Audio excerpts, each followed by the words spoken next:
అందరికీ నమస్కారం. ఈ కార్యక్రమానికి ఇప్పటికే వచ్చినటువంటి జిల్లా ఆఫీసర్లకి, కొద్దిసేపట్లో మన కలెక్టర్ గారు కూడా వస్తారు, హాజరైన అధ్యాపకులు, పిల్లలు అందరికీ జన విజ్ఞాన వేదిక పక్షాన శుభాకాంక్షలు తెలియజేస్తున్నాం.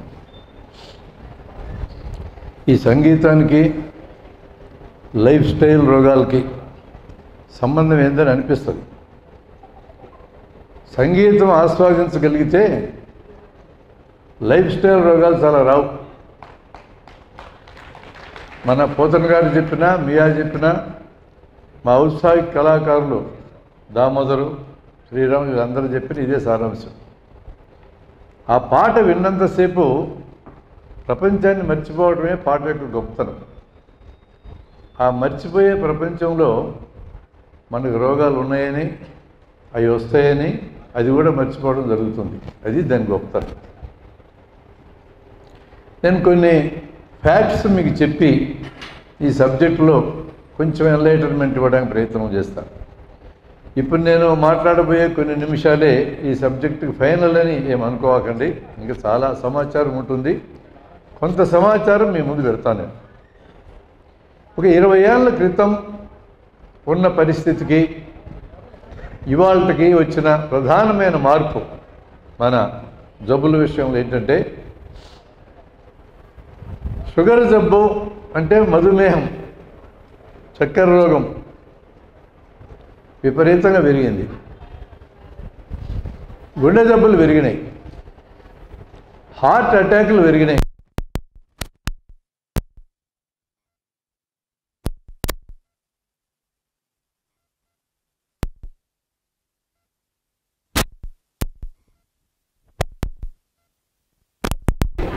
అనేది కూడా చూడాలి. చాలామంది అభిప్రాయంలో డాక్టర్లు పెరిగితే, ఆసుపత్రులు పెరిగితే, పడకలు, నర్సులు, మందులు పెరిగితే, పరీక్షలు చేసే సాధనాలు, ల్యాబొరేటరీలు పెరిగితే రోగాలు లేకుండా పోతాయని నమ్మేవాళ్ళు ఉన్నారు. అంత పెద్ద అబద్ధం ఈ భూమి మీద ఇంకొకటి లేదు. నేను డాక్టర్గానే చెప్తున్నాను, నాకు తెలిసే విషయం. ఎందుకంటున్నానంటే, మీలో చాలామంది ఇప్పటికే డాక్టర్ల దగ్గర పోయి ఉంటారు. ఏ డాక్టర్ అయినా బాగున్నావా అని అడుగుతాడా? ఏం బాగలేదని అడుగుతాడా? ఏం బాగలేదని అడుగుతాడు. అంటే రోగం ఉన్నోళ్ళు మాత్రమే మా దగ్గరికి రండి అని దాని అర్థం. బాగున్న వాళ్ళు ఎవరు రావద్దండి. మీరు ఒకవేళ తెగబడి మా దగ్గరికి అలా వస్తే మీకు రోగాలు తెప్పించగలం మేము అని అర్థం. మీరు అందుకని బాగున్న వాళ్ళు ఎవరు డాక్టర్ల దగ్గర పోకండి. బాగుండటం ఎలా తెలుసుకోవాలో మనం మాట్లాడుకున్నాం. ఒకవేళ 40 ఏళ్ళ వయసు దాటిన మన కలెక్టరేట్లో ఎంప్లాయీ ఎవరైనా, ఓ టీచర్ అయినా, మరెవరైనా డాక్టర్ దగ్గరికి వస్తే సంభాషణ ఎలా ఉంటుందంటే, ఏమండి బాగున్నావా అని అడిగితే పొరపాటును మేము, నాకేం సార్ గుండ్రాయిలాగా ఉన్నా అని అంటారు మీరు.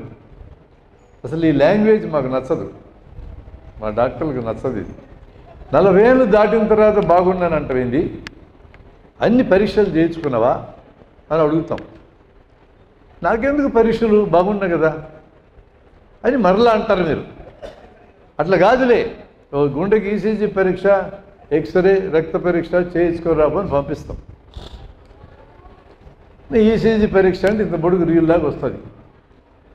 దాన్ని ఎగాదిగా చూసి గుండెకి రక్తం సప్లై చేసే రక్తనాళం కొంచెం సన్నబడ్డట్టు అనుమానంగా ఉంది, ఇక్కడ కాదు కానీ కార్డియాలజిస్ట్ అనో డాక్టర్ ఉంటాడు, ఎంబీబీఎస్ అయినాక 3 ఏళ్ళు ఎండీ చదివి, ఆ పైన 2 ఏళ్ళు డిఎం చదివి, ఒక 30 ఏళ్ళ వయసు దాటి ఉంటుంది, అక్కడికి వెళ్ళి నేను పంపిస్తా అంటాం. ఆయన చాలా ప్రశాంతంగా ఇంకొక ఈసీజీ తీయించి, నిన్ననే కదా సార్ ఈసీజీ తీయించుకున్నాను మీరంటారు. నిన్న తీయించుకున్న ఈసీజీలో నీ గుండె యొక్క నిన్నటి పరిస్థితి తెలుస్తుంది, ఈరోజు పరిస్థితి తెలియాలంటే మళ్ళీ తీయాలి కదా అని ఎంత చక్కటి ఆర్గ్యుమెంట్ చెప్తాడో. ఈ ఆర్గ్యుమెంట్ని మీరు ఏం కాదనగలరు? నిన్నటి ఈసీజీ నిన్నటి గుండె సంగతి చెప్తుంది, ఇవాళ ఈసీజీ ఇవాళ సంగతి చెప్తుంది, మీరే కాదనలేదు. సరే, అసలు సంగతి మాకు తెలుసు. మా దగ్గర కూడా ఇంక ఈసీజీ మిషన్ ఉంది, దానికి కూడా పని ఉండాలా, లేకపోతే అప్పులు ఎట్టు కట్టుకోవాలా. అందుకని మళ్ళీ తీయిస్తాం.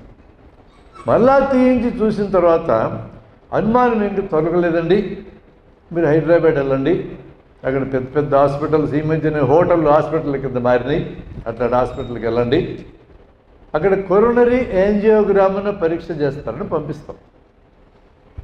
కొరోనరీ యాంజియోగ్రామ్ అంటే గుండెకి రక్తం సప్లై చేసే రక్తనాళాలు ఎలా ఉన్నాయో తెలియజేసే పరీక్ష.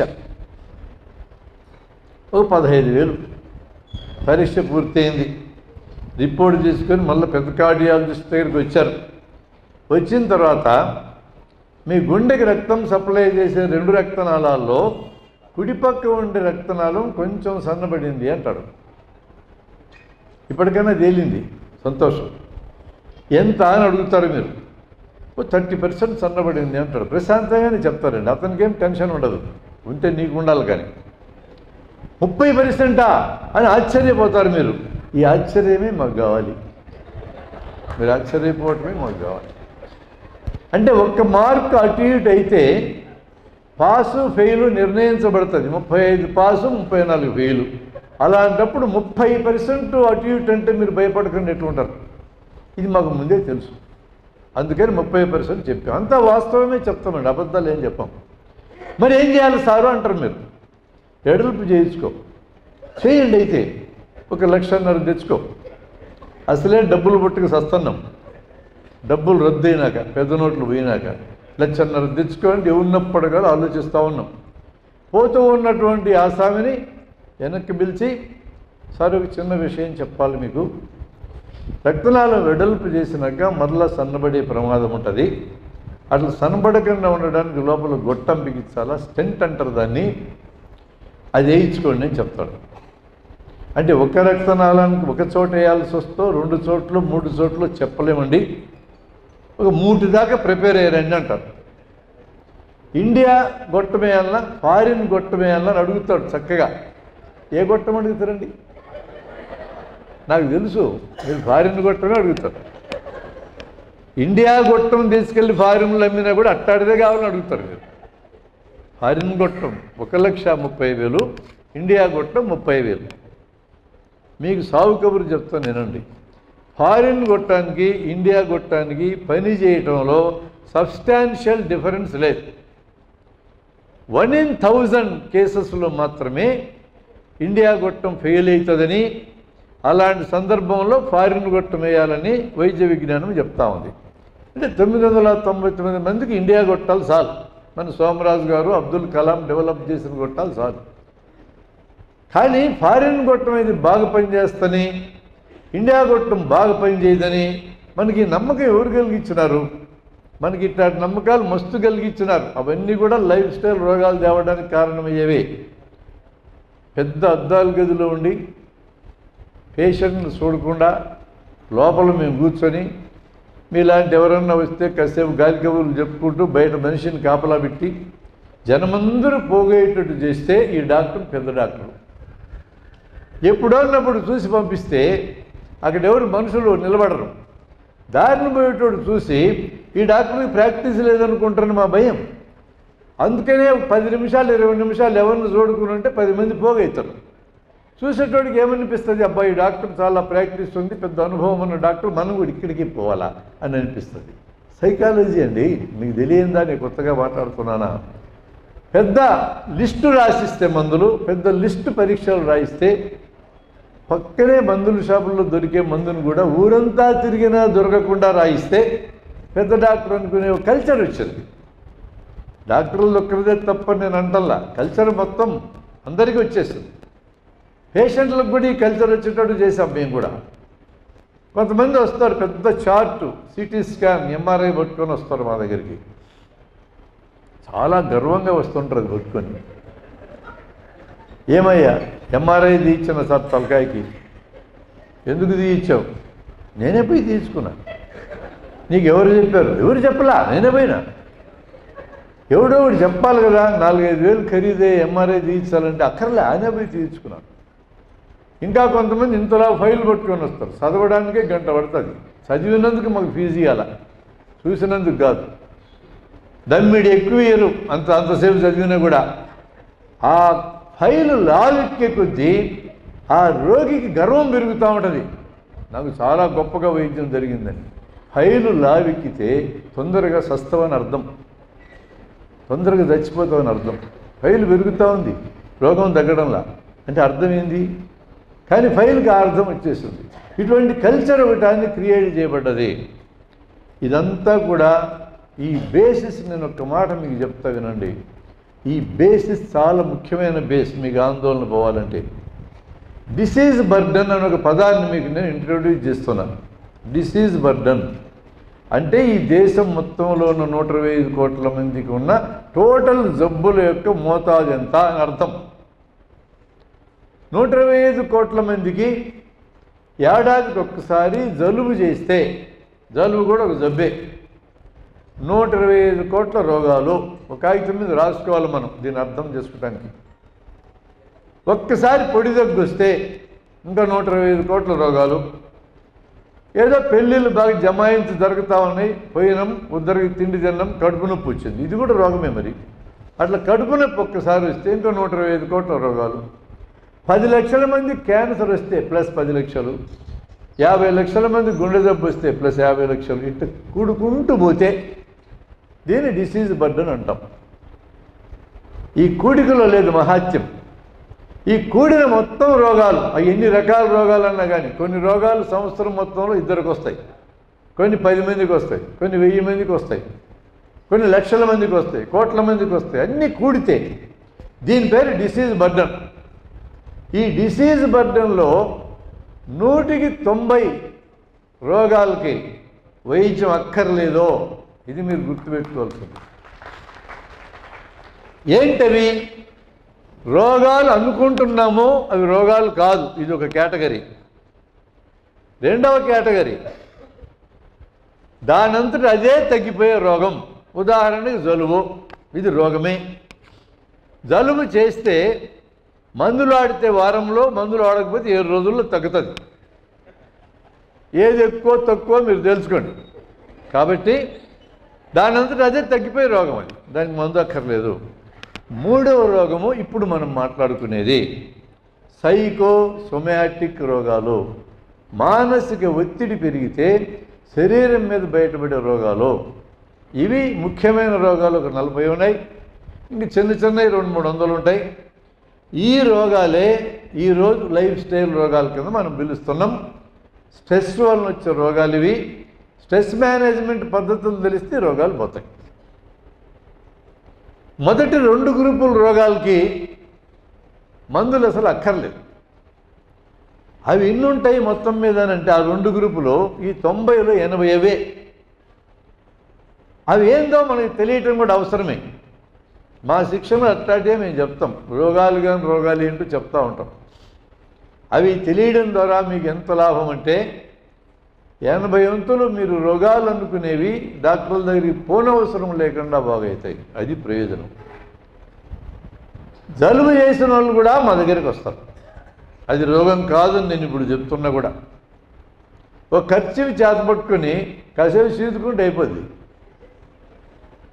మరీ ఇబ్బందిగా ఉంటే వేడి నీళ్ళలో అమృతాంజనమో జామాయిలో పడేసి ఆకులు పడేసి కాసేపు పీలిస్తే సరిపోద్ది. లేదా ఇట్లాంటి వైద్యాలు మీకు నచ్చవు, ఖచ్చితంగా డాక్టర్ దగ్గరికి పోవాలి, 100-200 ఇవ్వాలి. ఇచ్చినప్పుడు మనకి విలువ అనిపిస్తుంది. మరి మీరు ఇంత కష్టపడి నాకు ఫీజు ఇచ్చి నా దగ్గరికి వచ్చి వైద్యం చేయించుకోవడానికి, అది చిన్న జబ్బు అయినా కానీ జబ్బే కాకపోయి మీరు వచ్చిన తర్వాత దాన్ని రోగము అనుకుంటా నేను ఎందుకుంటా? నేను అనలేదనుకోండి, ఈ డాక్టర్ గారికి వైద్యం రాదంటారు కదా మీరు. ఇంతలా మాట అనిపించుకోవడం మాకు ఇష్టమా? మాకు ఇష్టం ఉండదు. అందుకనే నువ్వు రోగం అంటూ మా హాస్పిటల్ గేట్లోకి ఎంటర్ అయితే అది రోగమని నేనంట. ఊరుకోను, ఖచ్చితంగా పరీక్షలు రాస్తా. అక్కడ దూరుకోను, ఖచ్చితంగా మందులు రాస్తాం. ఈ 100కి 90 రోగాలకి అసలు వైద్యమే అక్కర్లేదని నేను చెప్తా ఉంటే వీటన్నిటికీ రకరకాల వైద్యాలు ఈరోజు ఉన్నాయి. పల్లెల్లో అయితే వాతలేస్తారు, ముడుపులు, తాయెత్తులు, వాతులు, అంజనాలు, నానా బీభత్సమైన వైద్యాలు ఉన్నాయి అక్కడ. చదువుకున్న వాళ్ళకి ఎన్ని లేవు అనుకుంటారేమో, వాళ్ళకి అవి లేవు, కొత్తవి ఉన్నాయి వాళ్ళకి. Reiki therapy, aroma therapy, flower therapy, magnet therapy ఇట్లాంటి ఒక కట్ట ఉంది ఇక్కడ. అర్ధరాత్రి 11 గంటలకు కొత్త వైద్యాలు మొదలవుతుంటాయి టీవీలో. బరువు తగ్గే వైద్యాలు, షుగర్ తగ్గే వైద్యాలు, ఒక్క మాత్ర మీకు అనాస మాత్ర, మొత్తం మటుమాయం రోగం. ఈ బ్యాచ్ అంతా తయారైంది. ఇది చదువుకున్న బ్యాచ్కి, ఇది చదువులేని బ్యాచ్కి. అది వీళ్ళందరికీ కూడా 100కి 90 రోగాలు గ్యారెంటీగా బాగవుతాయి. ఎందుకని? అవి రోగాలు కాదు కాబట్టి, అవి రోగాలే కాదు కాబట్టి మొత్తం అందరూ వీటి మీదనే బతుకుతున్నారండి. ఈ విషయం చాలా ఇంపార్టెంట్. ఇక 10 రోగాల్లో మనం కొన్ని మాట్లాడదాం. ఇంకో 10 చెప్పా స్ట్రెస్ రిలేటెడ్ రోగాలు, వీటి గురించి నేను మాట్లాడతాను. ఇప్పుడు షుగరు జబ్బు, గుండె జబ్బులు, హార్ట్ అటాకులు, ఇవన్నీ కూడా మొదటి కారణం స్ట్రెస్. మిగతా ఇవి తెలిసేటప్పుడు ఏంటంటే, మనము తెలుసుకునేటప్పుడు రోగము ఆరోగ్యము ఈ 2 పదాలు కొన్ని తేడా తెలియాలి. చాలామంది రోగం లేకపోతే చాలు అనుకుంటాం, కాదు. అది ప్రపంచవ్యాప్తంగా దీని మీద ఉన్నటువంటి చర్చలో భాగంగా చెప్పింది ఏంటంటే, కేవలం రోగం లేకపోతే ఆరోగ్యంగా ఉన్నట్టు కాదు. డాక్టర్లు, ఆసుపత్రులు, మందులన్నీ రోగం వచ్చినాకనే రంగంలోకి వస్తారు. అసలు అక్కడికి పోకుండా ఉండాలి అంటే మనం ఆరోగ్యంగా ఉండాలి అని చెప్తున్నారు. ఆరోగ్యంగా ఉండాలంటే మనకి ఏమేం కావాలి? ఆహారం కావాలి, మంచినీళ్ళు కావాలి, పరిశుభ్రత ఉండాలి, ఆరోగ్య విద్య ఉండాలి, పని ఉండాలి. ఈ 5 ఉండాలి ఆరోగ్యంగా ఉండాలంటే. ఈ 5టికి లింక్ అయ్యే స్ట్రెస్ మేనేజ్మెంట్ కూడా ఉంది. నేను వీటి గురించి చెప్తున్నాను. మన దేశంలో 100కి 30 మందికి ఇప్పటికీ కూడా కడుపు నిండా తిండి దొరకదు. మరో 30 మందికి అవసరానికి మించి దొరుకుతుంది. ఈ 2 గ్రూపుల దగ్గరికి ఒక కాన్షియస్నెస్ ఉన్న డాక్టర్ వెళ్తే అటు పరిస్థితి ఎట్లుంటుందో చూడండి. తిండి సరిగా తినకపోతే బాడీలో రెసిస్టెన్స్ తగ్గి రోగాలు వస్తాయి. 10 రకాల రోగాలు, ఆ చివరున్న 10. ఇప్పుడు ఏం చేస్తాం మేము? మంచి తిండి తినంటాం, విశ్రాంతి తీసుకో అంటాం. ఒక టీబీ రోగం వచ్చిందనుకోండి, శరీరంలో బలం తగ్గిపోయి విశ్రాంతి తీసుకో అంటాం, బాగా తిండి తినంటాం, మందులు కూడా వాడంటాం. ఇప్పుడు గవర్నమెంట్ ఇస్తుంది మందులు. సిస్టమేటిక్గా గవర్నమెంట్ ఇచ్చే మందులు పనికి మాలి అని కూడా కలిగించాం కదా భావము. మంచి మందులు ఇస్తారు టీబీకి, కానీ మనం నమ్మం. అట్లా ముందు కలిగించినారు. ఈడేమంటాడంటే, నాకు ఈ రోగం ఎందుకు వచ్చిందో చెప్పు సారు అంటాడు. నువ్వు తినే తిండిలో బలం చాలకు రోగం వచ్చింది అంటాం మేము. నువ్వు ఇప్పుడు తినే తిండే బలం లేక రోగం వచ్చిందంటే విశ్రాంతి తీసుకో అంటే అప్పుడు పని దొరకదు కదా. పని దొరకకపోతే తిండి అసలు దొరకదు కదా. అప్పుడు తిండి ఎట్లా అంటాడు. అవును, నేను ఆలోచించా దీని మీద. ఎక్కడన్నా మేము చదువుకున్న పుస్తకాలు రాసింది ఏమన్నా చూశా. నేను దాదాపు 20 పుస్తకాలు చదివినాం మెడికల్ కాలేజీలో. ఒక్కొక్కటి 2000 పేజీలు, 5 కిలోలు బరువు ఒక్కొక్కటి. మేము చేసుకుని పడుకొని నిద్రపోతే గుండెకి సస్తాం. అట్లాంటి చదివినాం.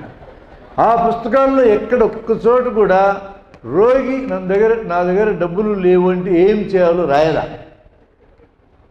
ఇంకెందుకు ఈ చదువులు? మీ పిల్లలు కూడా చదువుతున్నారు కొంతమంది. వాళ్ళని అడగండి కావాలంటే ఇంటికి వెళ్ళినాక ఎక్కడ రాసి ఉందని. ఎక్కడ రాయలా. ఒక్క పుస్తకంలో వీటి గురించి చర్చిస్తారు. దాని పేరు సోషల్ అండ్ ప్రివెంటివ్ మెడిసిన్. చాలా గొప్ప పుస్తకం అది. ఈ దేశంలో ప్రజలు ఆరోగ్యంగా ఉండాలి అంటే జవాబు చెప్పగలిగే ఒకే ఒక సబ్జెక్ట్ అది. కానీ మన పిల్లలు దాన్ని చదవరు సరిగా. ఎందుకంటే అది చదివితే ఏమొస్తుంది? ఒక గుండె జబ్బులు చదివితే, ఎక్స్రేలు చదివితే ఫిజిషియను, సర్జన్ కుప్పలుగా డబ్బులు వస్తాయి. ఎస్పీఎం గారి దగ్గరికి వచ్చి చిప్పలు వస్తాయి, కుప్పలు రావు. అందుకని అది చదవరు. అత్యంత ముఖ్యమైన సబ్జెక్టు మీద దృష్టి పెట్టరు మన పిల్లలు. ఆ ఒక్క సబ్జెక్ట్ చెప్పగలదు. మెడికల్ విద్యా విధానం ఇట్లుంది. మరి నేనేం చేయమంటావు? కాబట్టి ఇతనికి ఈ తిండి తక్కువ, ఈ రెసిస్టెన్స్ తగ్గిపోయినోడికి వైద్యం చేయలేకున్నాం. ఎక్కువ ఆహారం దొరికి ఉండాల్సిన దానికంటే ఎక్కువ బరువు అయ్యి ఇట్లాంటి వాళ్ళకి వైద్యం చేయడానికి కూడా పూనుకున్నాం మేము. వాళ్ళకి ఏం చెప్తామంటే తిండి తగ్గించు అంటాం. అది వాళ్ళకి బూతులాగా వినపడుతుంది.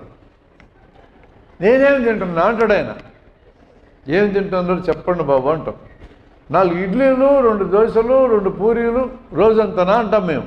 లేదా ఉదయం అని చెప్తారు ఆయన. ఇక ఆయన తిండి తగ్గించడం కష్టం కూడా. ఆ కథ కూడా చెప్తాను నేను. ఈజీగా తగ్గించడం, చెప్పడం మహా ఈజీ. రెండోది, శరీరానికి శ్రమ ఉండాలా అంటాం.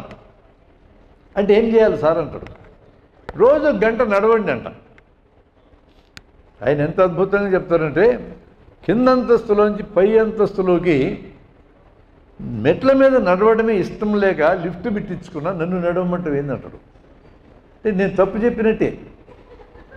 మరి అప్పుడు చివరి ఒక డైలాగ్ వాడాడు. ఇది ప్రమాదకరమైన డైలాగ్ మా వృత్తికే. నేను నడవనక్కర్లేకుండా, తిండి తగ్గించనక్కర్లేకుండా నా బరువు తగ్గడానికి మందులుంటే చెప్పు అంటాడు. లేవునైనా అంట.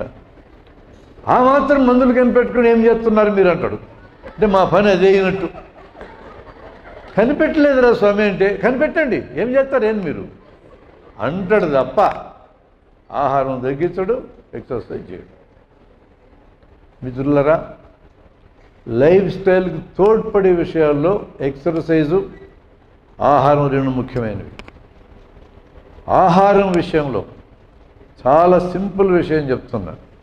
రైస్, తెల్లగా ఉన్న రైస్ మీ లిస్టులోంచి తీసి పారేస్తే నెలకు 3 కిలోలు తగ్గుతారు, గ్యారంటీ.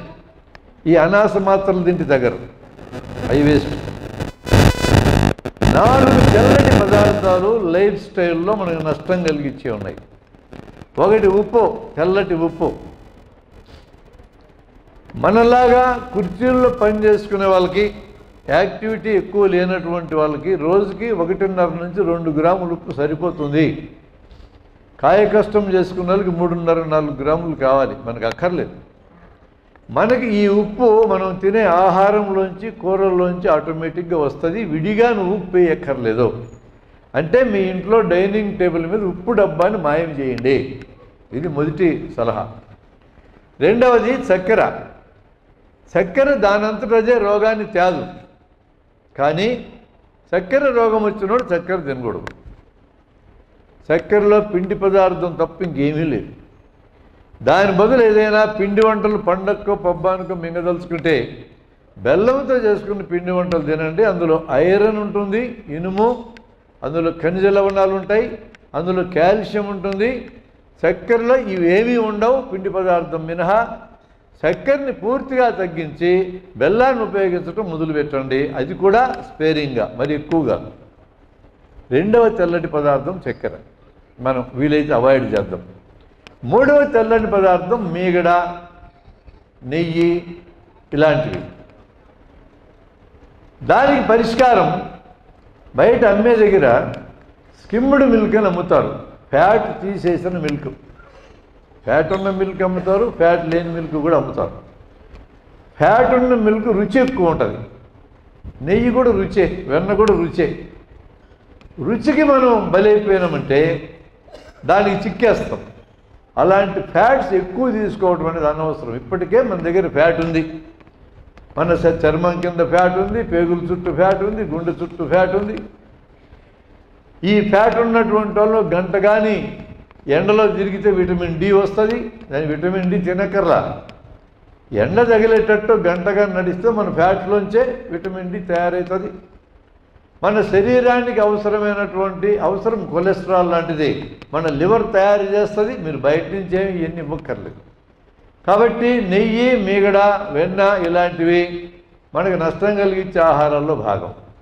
ఇక నాలుగవది తెల్లగా తలతల మెరిసే రైస్. అది ఎంత మెరిస్తే అంత కొంపలు ముంచేది. మనం ఎంత తెల్లగా మెరిసే రైస్ తింటే అంత లెవెల్గా ఫీల్ అవుతాం. పెళ్ళిళ్ళప్పుడైనా ఏ సందర్భాలు వచ్చినా కూడా చల్లటి మల్లెపువ్వు లాంటి రైస్ పెట్టాలా అనేది మన కన్సెప్ట్. ఎంత తెల్లగా ఉంది అంటే అంత పాలిష్ చేసినట్టు అర్థం. పాలిష్ చేశారంటే బియ్యం పైనుండి పొర మొత్తం వెళ్ళిపోయినట్టే లెక్క. ఈ పొరలో కొంచెం ఫ్యాట్ ఉంటుంది, విటమిన్లు ఉంటాయి, ఈ పొరలో ఖనిజ లవణాలు ఉంటాయి. ఇది మొత్తం తౌడులోకి వెళ్ళిపోతుంది. తౌడు తినే గేదెలు బలంగా ఉంటాయి, బియ్యం తినే మనం బలహీనంగా ఉంటాం. ఇది సారాంశం. గేదెలు బలంగా ఉండడానికి మన ఏర్పాడంత, రైసు మిల్లులు ఏర్పాడంత అదే మిత్రమా. అందుకని దంపుడు బియ్యం దొరికితే తినొచ్చు, బ్రౌన్ రైస్ తినొచ్చు, లేదంటే ఎత్తి అవతలేయండి రైస్ని.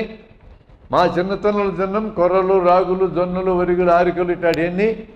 ఇప్పుడు అవన్నీ మ్యూజియంలోకి వెళ్ళిపోయినాయి. కొంచెం మ్యూజియంలోంచి బయటికి తెచ్చి మన రైతులకు చెప్పి పండిస్తే కొంచెం ధర కూడా ఎక్కువ వస్తుంది. వాటిని తినడం కానీ మొదలు పెడితే ఇందులో పిండి పదార్థం 40% ఉంటుంది, బియ్యంలో 100% పిండి పదార్థం ఉంటుంది. డైరెక్ట్గా రక్తంలోకి వెళ్ళిపోద్ది షుగర్. కాబట్టి ఇతర కాయధాన్యాలు తింటే అందులో విటమిన్లు దొరుకుతాయి, ఖనిజ లవణాలు దొరుకుతాయి, పొటాషియం దొరుకుతుంది, ఎక్కువ ఫ్యాట్స్ లాంటివి రావు, కొంత ప్రోటీన్ కూడా దొరుకుతుంది. ఇవన్నీ దొరుకుతాయి. ఇవి 4 అంశాలు మీ దృష్టిలో నేను పెట్టాను. కొంచెం సీరియస్గా ఆలోచించండి. నేను చెప్పినంత మాత్రానే మీకు ఇవన్నీ రావు, మీరు వెళ్ళి ప్రాక్టీస్ చేస్తే కానీ రావు. ఆకుకూరలు, కాయగూరలు పుష్కలంగా తినండి. ఒకవేళ పిడికెడు రైస్ తినాలని కోరిక పుడితే కూరల్లో రైస్ కలుపుకొని తినండి, రైస్లో కూరలు కలపకాకండి. ఇంత కూర వేసుకోండి, ఇంత రైస్ వేసుకోండి, వేసుకున్న ఫీలింగ్ కోసము కూరలు తినండి. కూరలు ఎంత ఎక్కువ తింటే అంతగా ఖనిజ లవణాలు, విటమిన్లు వస్తాయి. రఫేజ్ అంటే పీచు పదార్థం వస్తుంది. పీచు పదార్థం బాగా తిన్న వాళ్ళకి లాభాలు ఏంటంటే సుఖ విరేచనం కలుగుతుంది. సుఖ విరేచనం కంటే సుఖం లేదు కదా అని రాజులు కూడా చెప్పుకునేవాళ్ళు.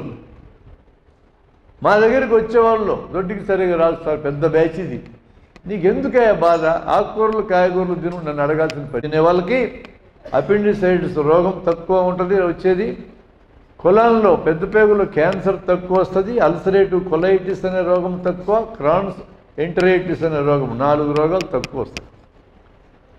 తినకుండా ఉండేవాళ్ళు ఎక్కువ, తినేవాళ్ళు తక్కువ. రోగాలు రాకుండా చేసుకోవడానికి నేను మార్గాలు చెప్తున్నా. పీచు పదార్థం ఎక్కువ ఉండాలి. ఇందాక చెప్పిన కాయధాన్యాలు పొట్టు తీయకుండా తినేస్తే పీచు పదార్థం ఉంటుంది. వేరుశనగ విత్తనాలు పొట్టు తీయకుండా తినండి, పెసలు పొట్టు తీయకుండా తినండి. పొట్టు చాలా ముఖ్యమైనది. అందమేముంది పొట్టలోకి పోయినాక దాని అందమైంది దాని ముఖం. పొట్టలోకి వెళ్ళి అరగంట అయినా కక్కి చూడండి, అంతా ఒక రకంగానే ఉంటుంది, ఎవడు ఏది తిన్నా. కాబట్టి ఏముంది పొట్టకి అందం, నీకు అందం అంతా కంటికే కదా. కాకపోతే రుచిని నేను సాక్రిఫైస్ చేయమంటలా, రుచిని కొంత ఉండనివ్వండి. ఎప్పుడన్నా ఒక్కసారి నెయ్యి తినకూడదా అని అడుగుతారు మమ్మల్ని. ఎప్పుడన్నా ఒక్కసారి నెయ్యి తినొచ్చు, స్వీట్ తినొచ్చు. ఇంక కొత్తగా ఇంకో పదార్థం మార్కెట్లోకి వచ్చింది, దాని పేరు షుగర్లెస్ స్వీట్స్. మిత్రులారా, ఇవి స్వీట్సే, షుగర్ ఉండదంతే. తీపి ఉండడానికి ఏం చేస్తారు, 1 కేజీ స్వీట్లో 200 గ్రాములు షుగర్ వేయాలి. 2 గ్రాములు చక్కెర వేస్తే అంత తీపే వస్తుంది. 200 గ్రాములు చక్కెర బదులు 2 గ్రాములు చక్కెర వేస్తే అదే తీపి వస్తుంది. చక్కెరలో 10 వంతు దీని ఖరీదు. కానీ షుగర్లెస్ స్వీట్స్ మీకు అమ్మేది డబల్ రేట్కి అమ్ముతారు. ఇంత మోసం ఈ భూమి మీద లేదు. ఇప్పటిదాకా షుగర్లెస్ స్వీట్స్ అనే కొనేవాళ్ళు దయచేసి మానేయండి. ఆ బిజినెస్ పోతే ఇంకోటి అమ్ముకొని బతుకుతారు. అది అసలు మోసపూరితమైనటువంటి పదార్థం. షుగర్లెస్ స్వీట్స్ దండగ మారిన పదార్థం వాడద్దు. స్వీటే తగ్గించమంటున్నా, ఎప్పుడో ఒకసారి పండగకు, సంక్రాంతికో, విజయదశమికో, దీపావళికో మింగుతారంటే మింగండి, దీనివల్ల ఏం ప్రమాదం జరగదు. ఎప్పుడు స్వీట్లే కార్యక్రమం. బెంగాల్లో నిద్ర లేస్తే రసగుల్లాతో మొదలైంది జీవితం. అట్లా మొదలైనప్పుడు కొంత ఇబ్బందే, కానీ మనకు అట్లాంటి అలవాట్లు అంతగా ఏం లేవు. కాబట్టి స్వీట్స్ గురించి నా జాగ్రత్త తీసుకోండి. ఇంకా కొన్ని విషయాలు లైఫ్ స్టైల్లో ముఖ్యమైనవి ఏంటంటే, శరీరానికి 24 గంటల్లో 1 గంట ఖచ్చితంగా వ్యాయామం ఉండాలా. నేను ఆరోగ్యానికి పని అన్నా, నేను ఇందాక చెప్పిన దాంట్లో పని అంటే పొలాల్లో పని చేసే వాళ్ళకి విడిగా పని అక్కర్లేదు. మనం ఎవరు పొలాల్లో పని చేయం కాబట్టి విడిగా పని అవసరం. దాని పేరు ఎక్సర్సైజ్. మన పిల్లలకే ఎక్సర్సైజ్ లేకుండా చేసేస్తున్నాం మనం.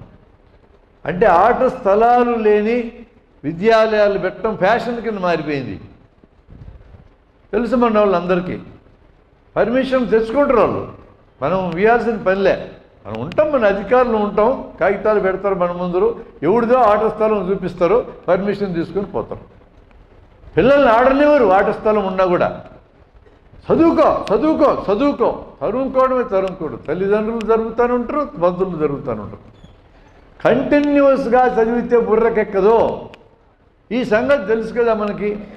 అందుకని 8 పీరియడ్లు స్కూల్లో ఉంటే 8 సబ్జెక్టులు చెప్తాం. మేము ఒక రోజంతా తెలుగు చెప్పి మిగతా టీచర్లకు సెలవు ఇవ్వచ్చు కదా. ఒక రోజంతా ఇంగ్లీష్, ఒక రోజంతా లెక్కలు చెప్పచ్చు కదా. ఎందుకు చెప్పము? ఎక్కదు బుర్రకి. 1 గంట సేపు సబ్జెక్టు చెప్తే అదే సబ్జెక్ట్ మళ్ళా గంట చెప్పాలంటే నీ చేత కాదు. ఆ ధారణ ఉండదు, ఆ జ్ఞాపకం ఉండదు. అందుకనే పీరియడ్స్ మారుస్తున్నాం. మరి ఇది కామన్ సెన్సే కదా, సైంటిఫికే కదా ఇది. మరి ఆ పద్ధతిలో మనం పిల్లల్ని కంటిన్యూస్గా చదవద్దు. మధ్యలో మీకు రెస్ట్ కావాలి, ఖచ్చితంగా 8 గంటల నిద్ర కావాలి పిల్లలకి, ఆటలు ఉండాలి. శరీరం రిజ్యువనేట్ అయితే మైండ్ రిజ్యువనేట్ అవుతుంది, వీళ్ళకి ధారణాశక్తి పెరుగుతుంది, జ్ఞాపకం ఉంచుకోవడం పెరుగుతుంది. చాలా కామన్ సెన్స్ విషయం ఇది. దురదృష్టవశాత్తు మన తల్లిదండ్రులకే కల. సరే, ఈ తల్లిదండ్రులు టీచర్లను తరుముకుంటా ఉన్నారు, మా పిల్లోడికి ర్యాంక్ ఏదని. యాజమాన్యాలు టీచర్లను తరిమినాయి, టీచర్లు పిల్లలను తరిమినారు. ఇక ఈ పిల్లలకి దిక్కుదు అసలు. అందుకని ఎట్లన్నా ర్యాంక్ తెచ్చుకోవాలి, లేకపోతే నా జీవితం వేస్ట్ అని నిర్ణయించుకున్నారు. మిత్రులారా, ఫండమెంటల్స్ తెలియాలి. ఒక 20 ఏళ్ల క్రితం బ్రహ్మాండటువంటి వాళ్ళల్లో 170 మంది ఈరోజు. ఇప్పుడు బ్రహ్మాండంగా బతికే వాళ్ళల్లో 170 మందికి ఏ ర్యాంకులు లేవు. అంటే అర్థమైంది, ర్యాంకులకి గొప్పగా బతికేదానికి ఉండే సంబంధం 30%. ఇంకెందుకు వీళ్ళు పిల్లలందరూ తరుగుతున్నాం? 95 మార్కులు వచ్చిన అమ్మాయి 94 వచ్చినందుకు ఆత్మహత్యా ప్రయత్నం చేసేందుకు తరుగుతున్నాం. చాలా పెద్ద ఏరియా అది. మనందరం ఆలోచించాలి. మనకు పిల్లలు ఉన్నారు. మన పిల్లలకి సమగ్రమైన అద్భుతమైన జీవితం ఫుల్లెస్ట్ లెవెల్కి ఉండాలి. 80 ఏళ్ళు బతికే పిల్లలు 80 ఏళ్ళు బతకాల, ఆరోగ్యంగా బతకాలని మనం కోరుకోవాలి. కానీ ఈ తరువుడు కార్యక్రమంతో వీళ్ళకి టెన్షన్ పట్టించి స్ట్రెస్ పెంచి వీళ్ళు తొందరగా చచ్చేటట్టు చేయడం కరెక్ట్ కాదు. ఇది మనం దృష్టిలో పెట్టుకుందాం. ఇది విద్యారంగంలో మరింత మాట్లాడుకోవచ్చు. ఇక్కడ మనకి ఓ తల్లిదండ్రులుగా టీచర్లుగా ఉన్నాం కాబట్టి స్ట్రెస్ ఎక్కడి నుంచి మొదలవుతుంది అనేది నేను చెప్తున్నా. విద్యాలయం దగ్గర నుంచి స్టార్ట్ అవుతుంది. అందుకనే 20 ఏళ్ళు 24 ఏళ్ళు దాటిన వాళ్ళు ఒకప్పుడు మా దగ్గరికి స్ట్రెస్తో అమ్మో గుండె నొప్పి, కడుపు నొప్పి, తలనొప్పి అని వచ్చేవాళ్ళు. ఈ స్ట్రెస్ కారణం ఆ వయసులో పెళ్ళిలో ప్రేమ ఏదో ఒకటి ఉండేది. ఇప్పుడు 6-7 ఏళ్ళ వయసు పిల్లలు ఆసుపత్రులకు వస్తున్నారు. అమ్మో కడుపు నొప్పి అని మెలికలు తిరిగిపోతుంటాడు, గుండె నొప్పి అంటాడు, తలనొప్పి అంటాడు. ఏవి కనపడేవి కాదు. కనపడకపోతే పండగ మాకు అన్ని పరీక్షలు చేయించవచ్చు. కనపడితే పరీక్షలు ఎట్లా చేయిస్తాం? అందుకని కనపడనాటికి అన్ని పరీక్షలు చేయించి ఫైనల్గా ఏం జబ్బు లేదని డిక్లేర్ చేస్తాం. ఏం లేదని చెప్పాలంటే అన్నీ చూడాలి కదా. కామన్ సెన్స్ పాయింట్ అది కూడా. అట్లా చిన్న వయసు 6-7 ఏళ్ళ వయసు నుంచి పేషెంట్లుగా మార్చే కార్యక్రమం జరుగుతూ ఉంది. స్ట్రెస్ మనం కల్పిస్తున్నాం. ఇంత స్ట్రెస్ కల్పించాల్సిన అవసరం నిజంగా లేదు అనేది నా అభిప్రాయం. జీవితంలో సక్సెస్కి మూల కారణం చెప్తాను. క్రియేటివిటీ వలన సక్సెస్ వస్తుంది, కానీ కేవలం ఇన్ఫర్మేషన్ తలకెక్కించుకుంటే సక్సెస్ రాదు. మన దేశంలో తయారయ్యే గ్రాడ్యుయేట్లు, అది ఇంజనీరింగ్ కానీ మెడికల్ కానీ, ఇన్ఫర్మేషన్ తలల నిండా నిండించుకున్నటువంటి గ్రాడ్యుయేట్లు. వీళ్ళెవరో కాంపిటీషన్ ఉండే బయట దేశాల్లో ఏ కంపెనీలు కూడా సక్సెస్ కాలేదు. వీళ్ళందరూ కూలోలుగా పనిచేస్తారు, ఇంటలెక్చువల్ కూలోలుగా పనిచేస్తారు. ఎక్కడైతే క్రియేటివిటీ ఉంటుందో, క్రియేటివిటీ ఉన్న చోట టెన్షన్ ఉండదు. ఇది ఇంపార్టెంట్ పాయింట్. క్రియేటివిటీ అంటే ప్రాబ్లం ఎదురవుతుంది, ఆన్సర్ ఏందని ఎతకటమే మన కార్యక్రమం. ప్రాబ్లమ్స్ ఉంటాయి, లేకుండా ఎట్లుంటాయి? ప్రాబ్లంకి ఆన్సర్ ఏంది ఎతికేది ఆలోచన. ఆందోళన అంటే వేరు. నాకు రోగం వచ్చింది, ఎందుకు వచ్చింది, ఎలా పోతుంది, ఆలోచన చేసి ప్రయత్నం చేయటం ఆలోచన. నాకు రోగం వచ్చిందంటే వచ్చింది, పోతుందా, ఇదే రిపిటేటివ్ థింకింగ్. ఇది ఆందోళన. Repetitive thinking without any rectification, end result లేకుండా ఒకే ఆలోచన మరలా చేయడాన్ని టెన్షన్ అంటాం. దీని ఆందోళన అంటాం. ఆందోళన వల్ల రోగాలు పెరుగుతాయి, ఆలోచనల రోగాలు రావు. నువ్వు ఎంత కష్టపడ్డా, నీ తలకాయికి పని చెప్పినా, శరీరానికి పని చెప్పినా రోగాలు రావు. రిపిటేటివ్ థింకింగ్ చేస్తే నాకు ర్యాంక్ వస్తారా ఎవరికి తెలుసు? పోయిన నెల 1 ర్యాంక్ వచ్చింది, ఈ నెల 1 ర్యాంక్ వస్తారా అని ఎవరికి తెలుసు? 10 ర్యాంకులు ఉంటాయి, తలా ఒకటి వస్తుంది. తెలుదా ఈ సంగతి? అందరికీ తెలుసు. మరి నాకు ఒకటే ఎందుకు రాలేదంటే రాలే. మరి ప్రతి ప్రశ్నకి ఆన్సర్ ఉంటుంది జీవితంలో. నన్ను ఒక అతను అడిగాడు, నాకు క్యాన్సర్ రోగం అని చెప్పావు కదా, ఇంక నెల కల్లా చచ్చిపోతాను అన్నావు కదా, దీనికి ఏముంది ఆన్సర్ అన్నాడు. చచ్చిపోవడమే ఆన్సర్, అది కూడా ఆన్సరే.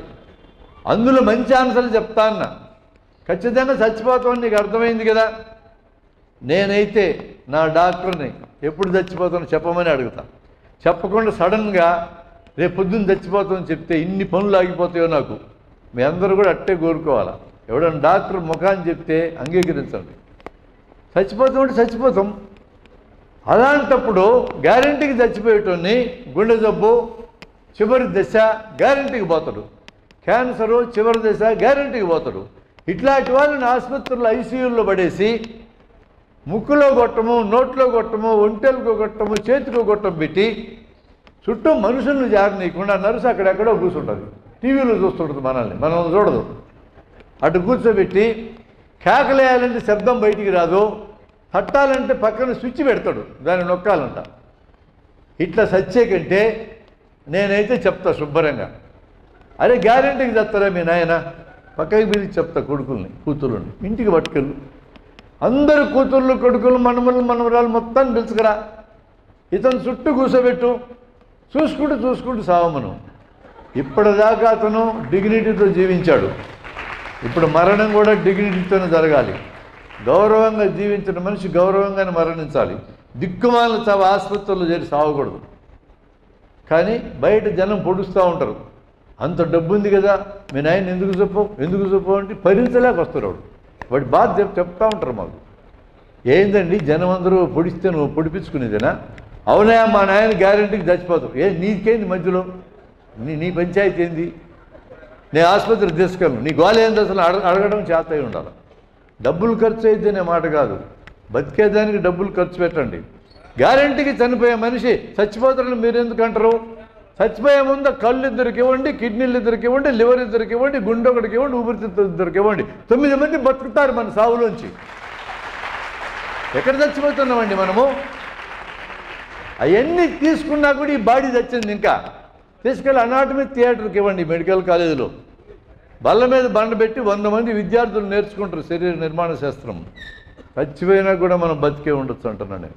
కాబట్టి దాని చుట్టూ డబ్బులు విపరీతంగా దండమారి ఖర్చులు పెట్టాల్సిన అవసరం లేదు. స్ట్రెస్ మనకు లేకుండా పోవాలంటే ఫ్యాక్ట్స్ తెలిసి ఉండాలి, వాస్తవాలు తెలిసి ఉండాలి. అది తెలుసుకోవడమే విజ్ఞానం అంటే, ఇంకేం కాదు.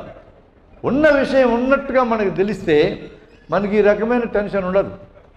ఆ ఉన్న విషయం ఉన్నట్టు తెలుసుకోవడం ఇంపార్టెంట్ అని నేను అంటున్నాను. అందుకని మేము విద్యార్థుల దగ్గర చాలా సింపుల్ సబ్జెక్ట్ చెప్తున్నాం, వాళ్ళకి సరిగ్గా ఆలోచించడం ఎలా అని చెప్తున్నాం. ఇంకే పెద్ద సబ్జెక్టు కాదు అది. అంటే మాకంత ఆలోచించడం రాదా అంటారు. ఆలోచించడం వచ్చు మీకు, సరిగ్గా ఆలోచించడం రాదు. సరిగ్గా ఆలోచించడం ఎలా అంటే దానికి ఫండమెంటల్ పాయింట్ క్వశ్చన్ ఎవ్రీథింగ్, దాన్ని ప్రశ్నించనేది ఫండమెంటల్. రోగం వచ్చింది, ఎందుకు వచ్చింది, ఎట్లా పోతుంది, నేనేం చేయాలి, నువ్వేం చేయాలి, ఆలోచన. ఇది కరెక్ట్ ఆలోచన. నాకేందుకు వచ్చింది, ఈ నా కొడుకు బాగా తిరుగుతున్నాడు, ఈ నా కొడుకు తిరుగుతున్నాడు, నాకేందుకు వచ్చిందంటే వచ్చింది, యాక్సెప్ట్ ఇట్. ప్రకృతి అది, ప్రకృతిని యాక్సెప్ట్ చేయాలి, ప్రకృతి మీద తిరగబడద్దు. యాక్సెప్ట్ చేసే క్రమంలో ప్రకృతి గురించి మనం నేర్చుకున్న దాంట్లోంచి ప్రకృతిలో జరిగే వాటిని వాయిదేయగలం, నేర్చుకుంటేనే వాయిదేయగలం. అంతేగాని నాకేందుకు వచ్చిందని గోల్ చేస్తే వాయిదేయలేం. అందువల్ల మిత్రులారా, ఇది బేస్, మేము చెప్పదలుచుకున్న బేస్. ఇంకొక అంశం కొంత వివరంగా చెప్పి నేను దీన్ని ముగిస్తా. ఈ మధ్య గుండె జబ్బులు పెరిగినాయి, హార్ట్ అటాకులు కూడా పెరిగినాయి. ఇందులో ఈ పెద్దోళ్ళందరూ హార్ట్ అటాక్ ఏజ్ గ్రూపులోకి వచ్చినారు కాబట్టి మీకు కొంత అవసరమైన సమాచారం చెప్పడం మంచిదని ఉద్దేశంతో ఇది చెప్తున్నా. నాకు తెలిసిన కొంతమంది ఎంప్లాయీస్ మిత్రులు హార్ట్ అటాక్ని గుర్తించలేక ప్రాణాలు పోగొట్టుకున్న వాళ్ళు ఉన్నారు. నా దగ్గర పనిచేసిన ఒక స్టాఫ్ 25 ఏళ్ళకి సంజీవ్ రెడ్డి అని, వాడికి తెల్లవారుజాము 4 గంటలకి కడుపులో మంట మొదలైంది. అది హార్ట్ అటాక్ అని గుర్తుపట్ల. గ్యాస్ట్రిక్ ట్రబుల్ అనుకొని బళ్ళారుడి చౌరస్తా నుంచి మోటార్ సైకిల్ వేసుకొని దూపాడు దాకా వచ్చాడు. అప్పటికి కూడా గుర్తుపట్ల. మెడికల్ డిపార్ట్మెంట్లో ఉంటాడు, మరి సీనియర్ స్టాఫ్. పెంటప్రజోల్ మందు వేసుకున్నాడు కడుపులో గ్యాస్ట్రిక్ ట్రబుల్ తగ్గడానికి, పోయి రూమ్లో పడుకున్నాడు, తగ్గలా, మళ్ళా కిందకు వచ్చాడు, తగ్గలా, హార్ట్ ఆగిపోయింది. అక్కడి నుంచి పరిగెత్తుకుని ఊళ్ళో వచ్చే లోపల, నేను లేని ఊళ్ళోకి వచ్చే లోపల మరణించాడు. సుబ్బారెడ్డి గారని హెల్త్ డిపార్ట్మెంట్లో పనిచేస్తారు, మంచి మిత్రుడు నాకు, ఇక్కడే గాయత్రి ఎస్టేట్స్లో ఉంటాడు. తెల్లవారుజాము 4 గంటలకు కడుపులో మంట మొదలైంది. మెడికల్ డిపార్ట్మెంటే, ఇది హార్ట్ అటాక్ అని గుర్తుపట్ల, ఉదయానికల్లా మరణించాడు.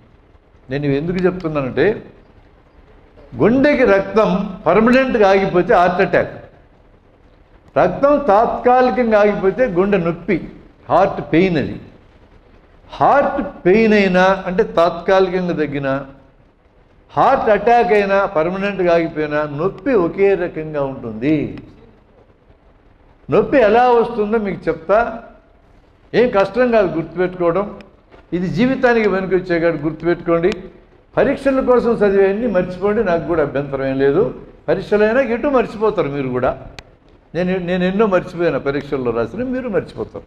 జీవితానికి వెనుకొచ్చే మర్చిపోరు.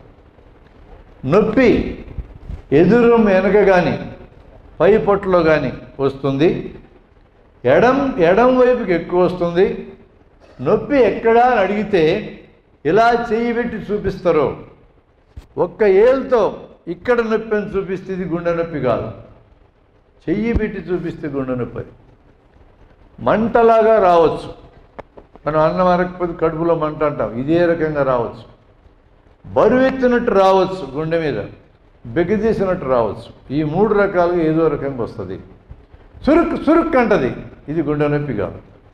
మా దగ్గరికి గుండె నొప్పి అని వచ్చేవాళ్ళు 100కి 99 మంది చురుక్కుగాలే.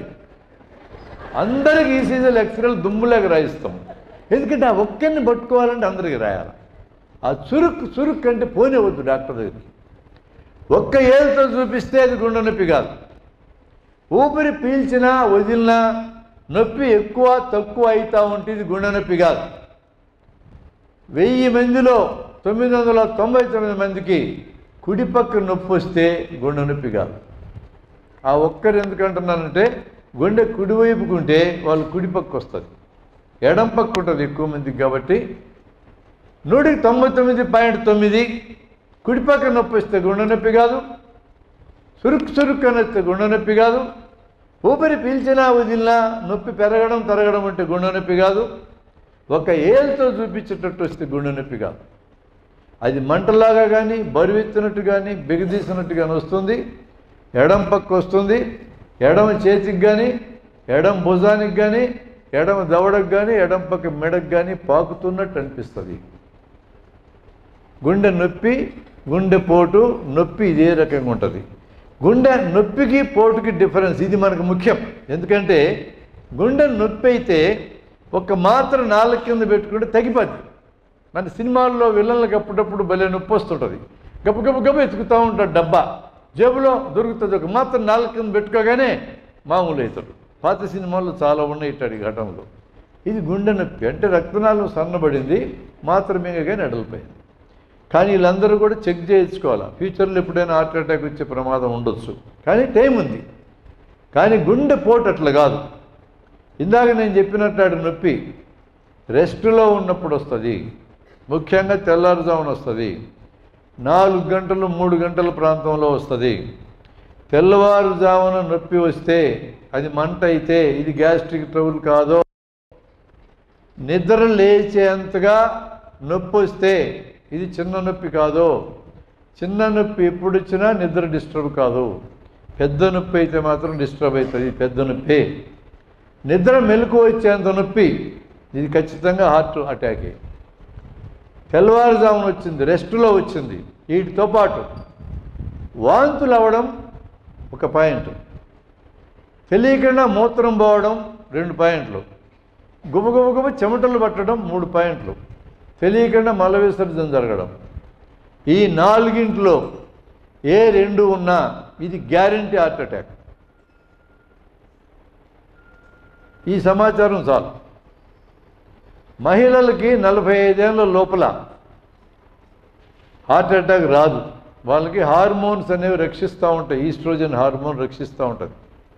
వాళ్ళు కూడా లైఫ్ స్టైల్ని చెడగొట్టుకుంటే, అంటే ఆందోళన పెరిగి బరువు పెరిగి లేదా వంశపారంగా షుగర్ తెచ్చుకొని ఇట్లాంటివి జరిగితే వాళ్ళు కూడా హార్ట్ అటాక్ రేంజ్లోకి వచ్చేస్తారు.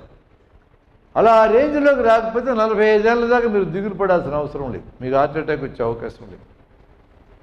కానీ మగవాళ్ళకి 20-25 ఏళ్ళకే వస్తుంది, ఏజ్ తగ్గింది. ఈ విషయం గుర్తుపెట్టుకోవాలి. అందుకని ఈ సమాచారం చాలా ఇంపార్టెంట్ సమాచారం. హార్ట్ అటాక్ వచ్చినప్పుడు ఏం చేయాలి? హార్ట్ అటాక్ అని డౌట్ వచ్చింది, సడన్గా నొప్పి వచ్చినప్పుడు ఏమవుతుందంటే హార్ట్ టక్కన ఆగిపోయే అవకాశం ఉంటుంది. ఇది ఎలాంటిదంటే ఏదైనా ఒక దుర్వార్త మనం విన్నప్పుడు అట్లే స్థానువులకు నిలబడతామే, ఆశ్చర్యపోయి గుండె కూడా ఆశ్చర్యపోతుంది. అట్లా నొప్పి వచ్చినప్పుడు ఆశ్చర్యపోయి ఆగిపోయిన గుండెని ఆడించడం మనకి చేతనైతే వీళ్ళందరూ బతుకుతారు. అంటే మనం చావులను నివారించవచ్చు.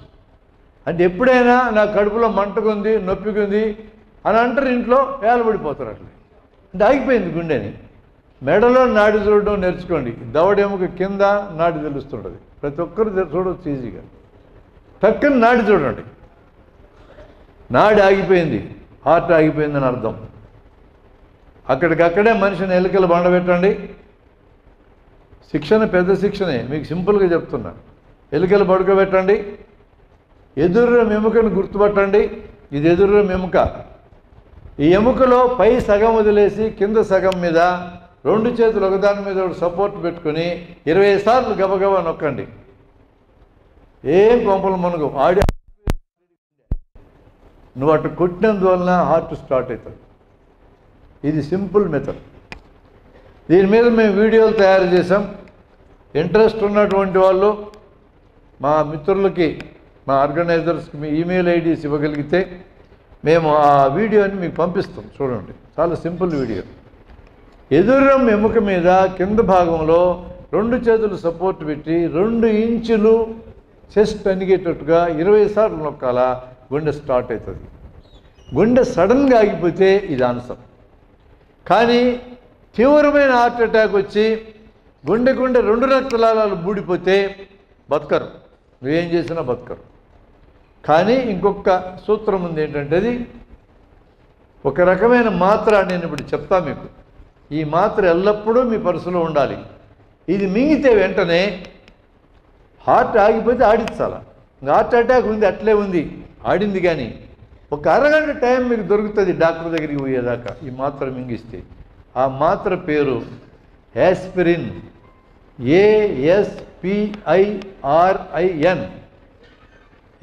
ASPIRIN, యాస్పిరిన్ 75 మిల్లీగ్రాములు. దీంట్లో ఇంకో మందు కూడా కలిసి ఉంటుంది, దాని పేరు క్లోపిడోగ్రిల్, CLOPIDOGREL. మీరు ఎటు మాకు ఈమెయిల్ ఇస్తారు, ఇదంతా రాసి పంపిస్తాం, బాధలేదు. ఫోన్ నెంబర్ ఉంటే ఫోన్ నెంబర్ ఇవ్వండి, వాట్సాప్లో పెట్టేస్తాం. యాస్పిరిన్ 75, క్లోపిడోగ్రిల్ 75, ఈ 2 కలిసి ఒకటే మాత్ర వస్తుంది. ఇలాంటి మాత్రలు 4 మీ పర్సులో ఉండాలి. మీకు హార్ట్ అటాక్ వచ్చిన పనికి వస్తుంది, మీ పక్క వాళ్ళకి వచ్చిన పనికి వస్తుంది. మనం బతికించవచ్చు మనిషిని. అరగంట టైం దొరుకుతుంది, మీరు హాస్పిటల్కి వెళ్ళే టైం దొరుకుతుంది. కాబట్టి ఇలాంటి చిన్న చిన్న మెజర్స్ మన దగ్గర ఉండాలి. ఎందుకంటే చాలా స్ట్రెస్తో కూడుకున్న పనులు మనవి. ఉద్యోగాలు స్ట్రెస్తోనే కూడుకొని ఉన్నాయి. పెద్ద ఉద్యోగం చేసేటోడికి స్ట్రెస్ ఉండదు అనొద్దు. వాళ్ళు ప్రాక్టీస్ చేసి స్ట్రెస్ లేకుండా జీవించడం నేర్చుకున్నారు తప్ప స్ట్రెస్ లేకుండా ఉండటం కాదు. చిరునవ్వు నిజంగా ఎంత గొప్పదో ఒక చిన్న ఇన్సిడెంట్ మీకు వివరించి చెప్తా. మనందరము చిరునవ్వు నవ్వడం నేర్చుకోగలం, కష్టమేం కాదు. నేను ఇటు చెప్పినా కూడా కొంతమంది ముఖాలు సీరియస్గా పెట్టుకొని ఉన్నారు. ముఖాన్ని జొన్నలు విసిరేస్తే పేలాలు తయారవుతాయి సీరియస్గా ఉంటే. చిరునవ్వు అన్నిటికంటే గొప్ప విషయం. ఎందుకంటే మీ అందం మీరు పూసే పౌడర్లో లేదు, మీరు వేసుకునే ఆభరణాల్లో లేదు, మీ ముఖాన్ని చిరునవ్వులో ఉంది. ఒకరోజు నేను కర్నూలులో రైలు ఎక్కా, డోన్ పోవాలి, బాగా రద్దీగా ఉంది, ఎక్కడానికే కష్టమే. ఎక్కా. మామూలుగా ఇట్లాంటి ప్రయాణాలు జరిగినప్పుడు కొంత అబ్జర్వేషన్ చేస్తుంటాను నేను, జనం ఏం చేస్తుంటారని. బాగా రద్దీగా ఉంది. ఒకడైతే సీటుకి అడ్డం తిరిగి కూర్చున్నాడు, 2 సీట్లు ఆక్రమించి. ఈ నిలబడ్డ వాళ్ళల్లో ఒకతను దుర్వాసుడి తమ్ముడు, అంటే ఎప్పుడు పెనమ్మొఖం ఉంటుంది. పెనమ్మొఖం ఉన్నవాడు ఎట్లా డీల్ చేస్తున్నాడు ఈ సమస్యని. ఇటు పక్క చూశాడు, జరగను. ఎందుకు జరగవు? జరగనంతే. నేను ఎబ్బదనుకున్నావు, రైలు జరగనంటను కొడక అని అన్నాడు.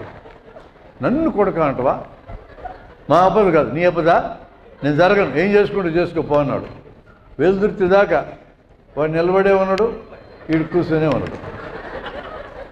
వెలుదుర్తిలు ఇంకో బ్యాచ్ ఎక్కారు. నాకెటు సీటు దొరకదని తెలుసుకున్నా. ఇది ఎంజాయ్ చేస్తున్నాం, సంభాషణ ఎట్లుంటుందో. ఈ ఎక్కిన వాళ్ళలో కూడా చిరునవ్వు ముఖముడు ఉన్నాడు.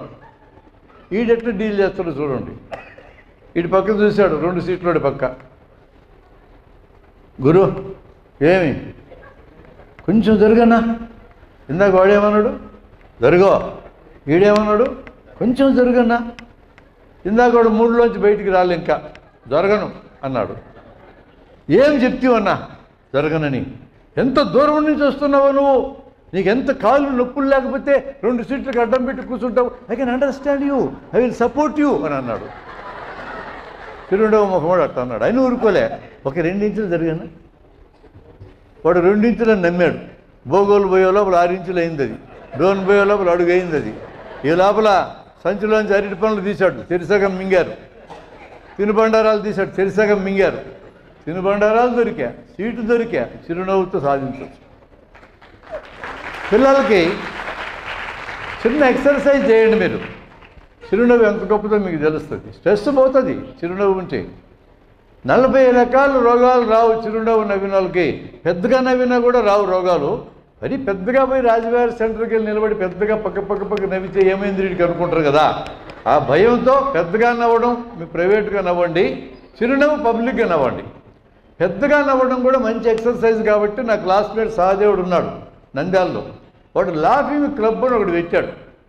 వారము ఈ గుంపంతా చేరేది ఊరికి నవ్వుతూ ఉంటారు, కారణమే అక్కర్లేదు. ఒక అరగంట గంట సేపు నవ్వి ఇంటికి వెళ్తారు. మొత్తం బాడీ అంతా రిలాక్స్ అవుతుంది.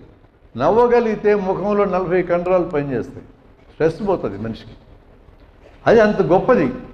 ఈ పిల్లలు ఎవరైనా, ఒక అమ్మాయి అరుణ అనే అమ్మాయి బజార్ను పోతూ ఉన్నప్పుడు నీ వయసు ఉండి ఒక అమ్మాయిని, ఆ అమ్మాయి నీకు తెలియదు, ఆ అమ్మాయికి ఎదురు నిలబడు.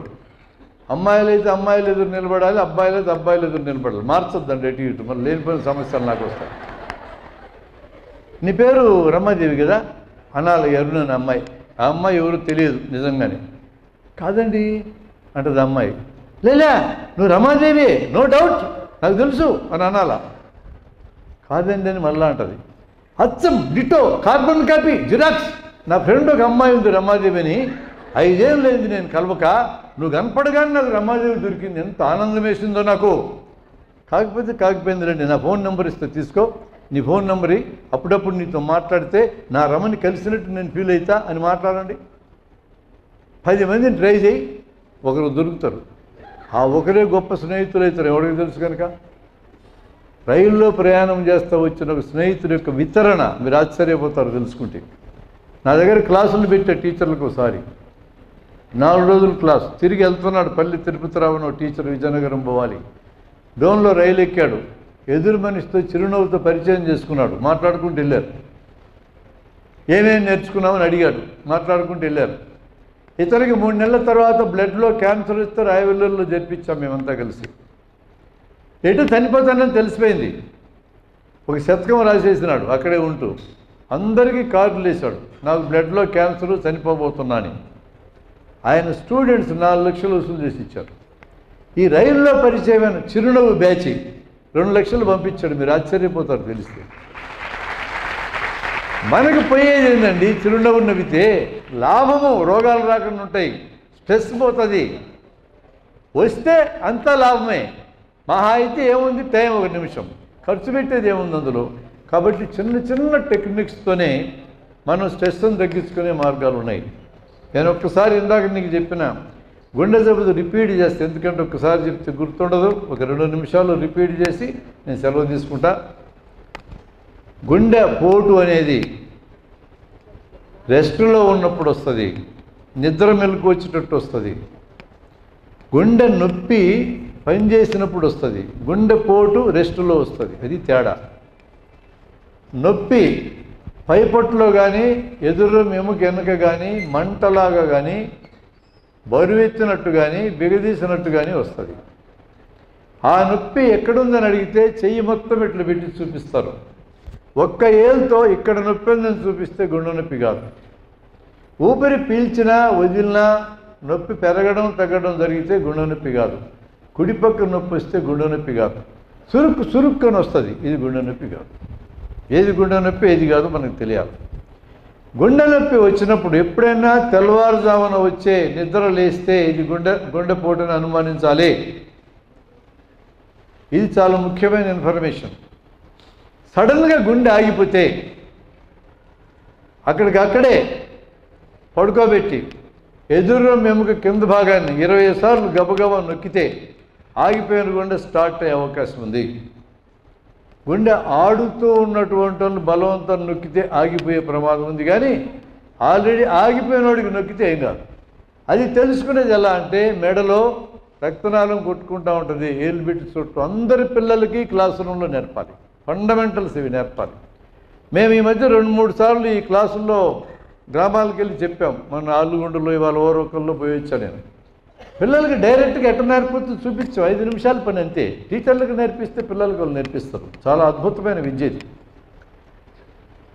ఒకవేళ ఆ నొప్పిని తట్టుకొని బయటపడి నొప్పి ఇంకా తెలుస్తూ ఉంది, గుండె ఆగిపోలే, స్టార్ట్ అయింది, ఇప్పుడు ఒక మాత్రగా తింటే నీకు అరగంట టైం వస్తుందని చెప్పాను. యాస్పిరిన్ ప్లస్ క్లోపిడోగ్రల్ 75 మిల్లీగ్రామ్స్ 2 కలిపి ఒకటే మాత్ర వస్తుంది. ఈ మాత్రలు 4 మీ పర్సులో ఉండాలి. హార్ట్ అటాక్ మీకు వచ్చింది, పక్కన ఎవరు లేరు, మనం చచ్చిపోకుండా ఉండాలంటే ఏం చేయాలి? గుండె ఆగింది, ఇక్కడ టెక్నిక్ ఉంది. మీరు బాగా ఫోర్స్ఫుల్గా బాగా గాలి పీల్చండి, గట్టిగా దగ్గండి, అటు గట్టిగా 20 సార్లు దగ్గండి. ఆ దగ్గినప్పుడు చెస్ట్ కంప్రెస్ అయ్యి గుండె స్టార్ట్ అవుతుంది పనిచేయటం. ఈ టెక్నిక్ ఏమి టెక్నికే కాదు, అది ఇన్ఫర్మేషన్ మీకు ఉంటే చాలు. ఎవరు లేనప్పుడు హార్ట్ అటాక్ వచ్చిందనుకోండి. నా గురువు గారు కృష్ణమోహన్ గారు ఉన్నారు ఈ ఊళ్ళో, లక్ష్మీనగర్లో ఆయన ఇల్లు. ఆయన అందరికీ విద్య నేర్పించినోడు, చాలా గొప్ప గురువు. ఆయన సింగిల్గా ఉన్నప్పుడు హార్ట్ అటాక్ వచ్చింది. ఆయన భార్య ఎదురుగున్న గుడికి వెళ్ళింది, బిర్లా గుడికి. తిరిగి వచ్చేటప్పటికి మెట్ల మీద పడి మరణించున్నాడు. అప్పటికి ఈ టెక్నిక్ బయటికి రాలే. వచ్చి ఉంటే నా గురువు బతుకుండేవాడు. గట్టిగా దగ్గితే 20 సార్లు చెస్ట్ కంప్రెస్ అయ్యి హార్ట్ స్టార్ట్ అవుతుంది. లేదా నువ్వు ఇంకా మెలకువలో ఉంటే నీ గుండె మీద నువ్వే గబగబా గుద్దుకో, ఏం కాదు, నష్టమేం లేదు. ఇట్లాంటి చిన్న చిన్న విషయాల్ని మనం ఖచ్చితంగా నేర్పాలి, మనం నేర్చుకోవాలి. ముఖ్యంగా పిల్లలకు నేర్పాలి. నెక్స్ట్ తరాన్ని మనం సమాయత్తం చేయాలి. ఈ ఇన్ఫర్మేషన్తోనే మనం ఏ విధంగా టెన్షన్ లేకుండా బతకొచ్చు. మన ఓరియంటేషన్, మన యాటిట్యూడే టెన్షన్ లేకుండా బతకడానికి తోడ్పడుతుంది. ప్రాబ్లం ఎదురైతే ఎదురైందే నాకని ఆందోళన పట్టడం కాకుండా ప్రతి ప్రాబ్లంకి ఆన్సర్ ఉంటుంది. ఆన్సర్ వైపు మన ఆలోచనని మళ్ళించాలి. చాలామంది నాకు చెప్తూ ఉంటారు, ఈ ధ్యానము యోగము ఇవన్నీ ఉన్నాయి కదా, ఇవన్నీ చేస్తే హార్ట్ అటాక్ రాకుండా ఉంటాయని. కానీ ఒక ఇన్ఫర్మేషన్ చెప్తా, టెన్షన్ పోవడానికి ధ్యానం పనికొస్తుంది, నో డౌట్. యోగాసనాలు శరీరానికి వ్యాయామం ఇస్తాయి, ఇందులో కూడా ఏం తప్పులేదు. కానీ మన తలకాయలో ఉండే టెన్షన్లన్నీ ఆ యోగా జరిగే గది బయట చిలక్కోయికి తగిలించి లోపలికి వెళ్ళి గంట సేపు ప్రశాంతంగా ధ్యానం చేసి బయటకు వచ్చి అన్నీ మళ్ళీ తగిలించుకొని ఇంటికి వస్తే నీకు లాభం లేదు. కాబట్టి నీ ఓరియంటేషన్ను మార్చుకుని తర్వాత నువ్వు ధ్యానం చేస్తే నీకు ఉపయోగం ఉంది. అందుకనే నాకు తెలిసిన కొంతమంది ధ్యానం చేసే మిత్రులకు హార్ట్ అటాక్ వస్తే వాళ్ళు ఆసుపత్రికే పోతారు, ఆ టైంలో ధ్యానం చేసుకోరు. కారణం ఏంటంటే ధ్యానం ప్రివెంటివ్ మెషర్. అది కూడా ఎవరికి? టెన్షన్ పోవడానికి కావాల్సిన థింకింగ్ ప్రాసెస్ను నేర్చుకున్నటువంటి వాళ్ళకి ఇది పనికి వస్తుంది. ఈ ప్రాసెస్ నేర్పకుండా కేవలం ధ్యానం చేసుకుని రోగం పోతుంది కాదు, అటు చెప్పకూడదు ఎవరం కూడా. అందుకనే యాటిట్యూడ్ మారాలి. యాటిట్యూడ్ మారడం అంటే నేను ఇందాకే మీకు మనవి చేసినట్టుగా ప్రతిదాన్ని ప్రశ్నించడం, ఆలోచించడం. ఆలోచన మనిషికి టెన్షన్ లేదు. రిపిటేటివ్ థింకింగ్ మాత్రమే టెన్షన్ తెస్తుంది. ఒకే ఆలోచన మళ్ళీ అదే చేస్తే. నేను దానికి ఎగ్జాంపుల్స్ కూడా మీకు చెప్పాను. నాకే ఎందుకు రోగం రావాలి, వీళ్ళందరికీ ఎందుకు రాకూడదు, నాకే ఎందుకు వచ్చి అంటే వస్తుంది. You have to face it. దీనికి బేస్ ఏంటంటే ఈ బేస్ స్కూల్లో పడాలన్న అభిప్రాయం. ఓడిపోవడం ఎలా, ఓడిపోయి జీవించటం ఎలా అనేది నేర్పాలి. ఇది చాలా అవసరం జీవితంలో. ఒక్క విజయం వెనక అనేక అపజయాలు ఉంటాయి. ఒక్కసారి ఫిల్మెంట్ కనిపెట్టడానికి 1400 సార్లు థామస్ ఆల్వా ఎడిసన్ ఫెయిల్ అయినాడు. దాన్ని అతను ఫెయిల్యూర్ కింద భావించటంలా 1400 సార్లు ఫిలమెంట్ కనుక్కోవడం ఎట్లా కుదరదో నాకు అర్థమైంది అన్నాడు. అది సక్సెసే. There are no failures in the life, all experiences only. ఒక ఎక్స్పీరియన్స్ నీకు నష్టం చేస్తుంది, ఇంకో ఎక్స్పీరియన్స్ లాభం చేస్తుంది. నిన్ను మెచ్చుకున్నవాడు, నీకు లాభం అనిపించిన ఎక్స్పీరియన్స్, నిన్ను మెచ్చుకున్నవాడు నీకు ఏమీ మేలు చేయలేడు, నీకు తెలిసిందే చెప్తాడు. నిన్ను తప్పుబట్టినవాడు రోజుల తరబడి నువ్వు దాన్ని ఆలోచిస్తావు, అది నీకు మేలు చేస్తుంది. కాబట్టి తప్పు చేయడం తప్పు కాదు, తప్పులోంచి నేర్చుకోకపోవడం తప్పు అవుతుంది. అన్ని తప్పులు మనమే చేసేంత లగ్జరీ మనకు లేదు. చాలామంది మన చుట్టూ తప్పులు చేస్తూ ఉంటారు, వాటిలోంచి నేర్చుకున్నాం. అవి మన తప్పులు కావచ్చు, ఇతర తప్పులు కావచ్చు. All negative experiences they are powerful lessons. పిల్లలకి అపజయము విజయాన్ని సమానంగా చూడడం ఎలానో మనం నేర్పాలి అంటే వాళ్ళు ఖచ్చితంగా ఆటలు ఆడాల్సిందే. ఆటల్లో అపజయాలు వస్తాయి, విజయాలు వస్తాయి. రెంటిని సమానంగా చూడటం ఎలానో వాళ్ళు నేర్చుకుంటారు. అక్కడ మనం ఆటలను రద్దు చేయటం అంటే ఒక జనరేషన్కి కనీసం 10 ఏళ్ళ జీవితాన్ని మనం తగ్గిస్తున్నాం, విచ్ ఈజ్ నాట్ అడ్వైజబుల్.